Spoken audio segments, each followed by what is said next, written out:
Hey guys, welcome back to the channel, and today we are going to be talking about the first two episodes of X-Men 97. Does it live up to the hype? Does it make you feel like you're back in the 90s?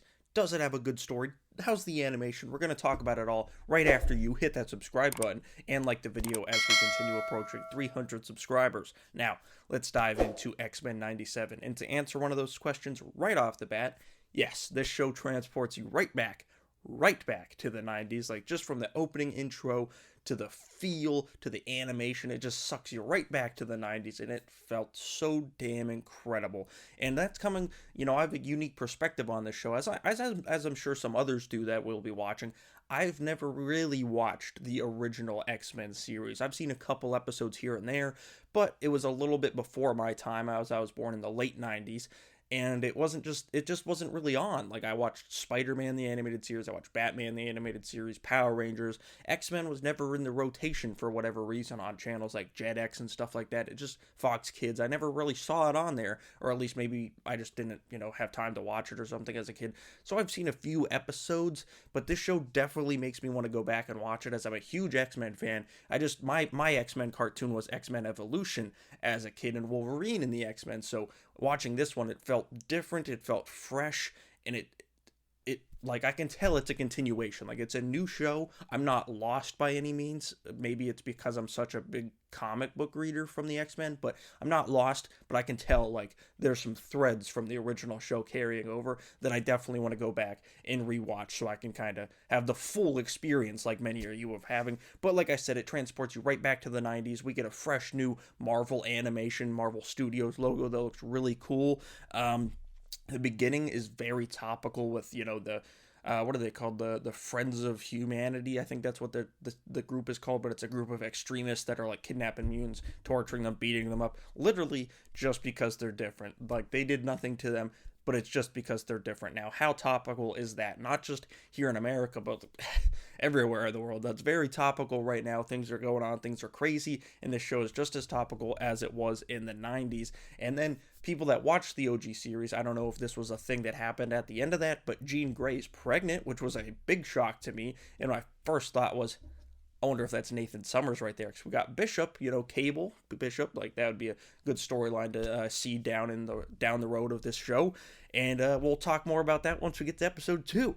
And then we get a great intro for Wolverine, because they save this kid at the beginning of the episode, and he's just kind of like smirking off. He's like, yeah, whatever, this school sucks, I'm rich, me. And they throw him, Jubilee throws him in the danger room, and he's like, this is all fake, this doesn't mean anything. And then Wolverine tackles him, and he's like, hey, could you shut the thing off? This thing just tackled me. And then Wolverine's like, room off, and he's still on him with the claws, and the kid's like shitting his pants. I thought that was great. I thought that was a great Wolverine reveal for people that maybe aren't familiar with the X-Men, that might be watching this show for the first time. No, this could be, a kid's first time watching anything X-Men, and that's a great introduction to the character of Wolverine, bub.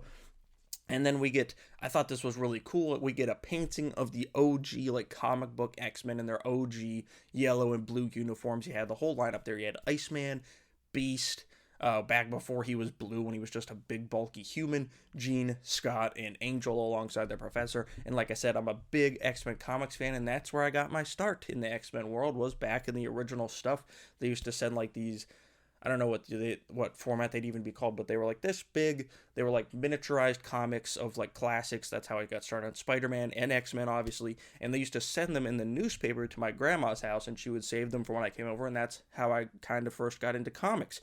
And so this X-Men team means a lot to me, and I hope that's how they get introduced into the MCU, is that team.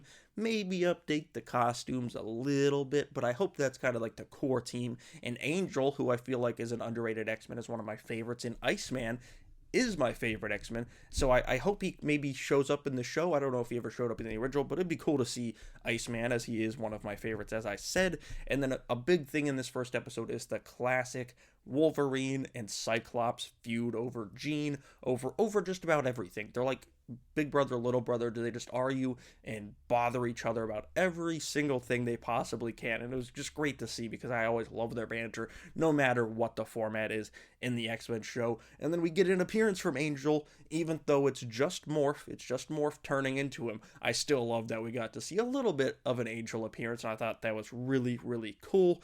And then, of course, something else I thought was cool was in the end fight, they call Storm an Omega level threat, acknowledging that she is the most powerful X-Man, at least in this iteration. Like, she's one of the most powerful mutants in the world, and I love that because sometimes Storm does get kind of relegated towards the back, especially now with all these new X-Men in the comics. But I love that they like put her front and center in the show because I love Storm. Can't wait to see her get introduced in the MCU. I wonder how and if she'll tie into the Black Panther of it all, especially now that there is no T'Challa. I'm very curious about that, and I'm glad they acknowledged her as an Omega level threat. And then we get a great ending with Magneto that we saw in the trailer. It's the ending of the trailer where they bust into the room and he's like, hey, this is his last will and testament. These are my X-Men now. And it was just so great. And if that's where the fun would have ended this week, it would have been fantastic. But it's not, because we got a second episode. And it opens up with just Magneto just being great, just oozing charisma, just being charming, evilly charming. I will say, I don't love Magneto's outfit. Kind of looks like pajamas in my opinion. But then again, Magneto's like OG outfit, his comic book uniform, is one of my, if not my favorite comic book outfit of all time. I just think it's so freaking cool. And he still does have it. He's playing with the helmet at one point in the episode, which I thought was really cool. We get a little bit of a Mr. Sinister tease where Jean's like, yeah, I feel like just something like dark and crazy's coming, which we know Mr. Sinister is the villain of this first season, so we kind of assume that's Mr. Sinister, which is cool. Of course, the government is like, hey, we don't trust Magneto. He's like screwed us over so many times. We don't care what Professor X said. We don't trust him. So he gets put on trial, and he actually goes along with it. He's trying to prove that he is, abiding to Charles's last will and testament. And Rogue, out of all the X-Men, wants to give him a chance for some reason. And it's teased that maybe they have a past together. Maybe they hooked up once or twice. Don't know if that played in the original show. As I said, haven't seen it. So that was very, very interesting to see. And of course, Magneto doesn't trust the government either because of what humans have done to mutants. And then, stuff goes down, and maybe some humans invade the trial. They don't like what's going on, so they storm the trial and, start blowing shit up and wrecking the place.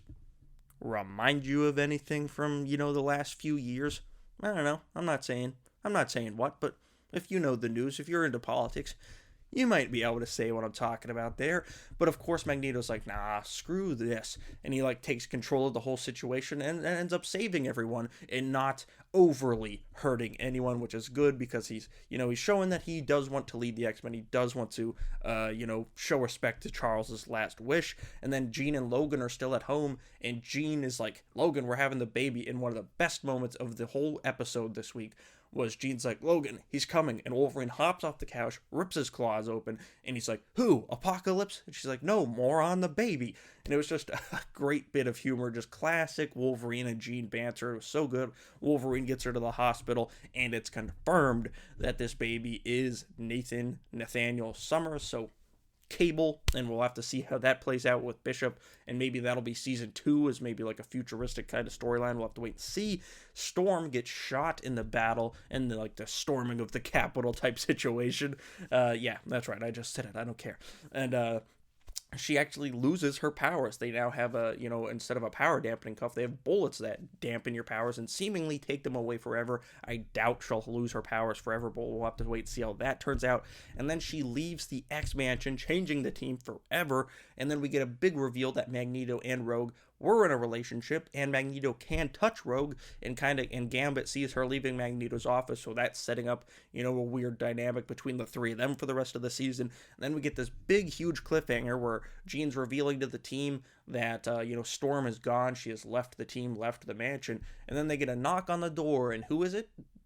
Jean, a futuristic Jean, presumably. We don't know, but she's there. She's like half unconscious. She's like, I need the team. I need the X-Men. And the whole team's in shock. And that's where the episode ends. Such good shit, man. Such good shit.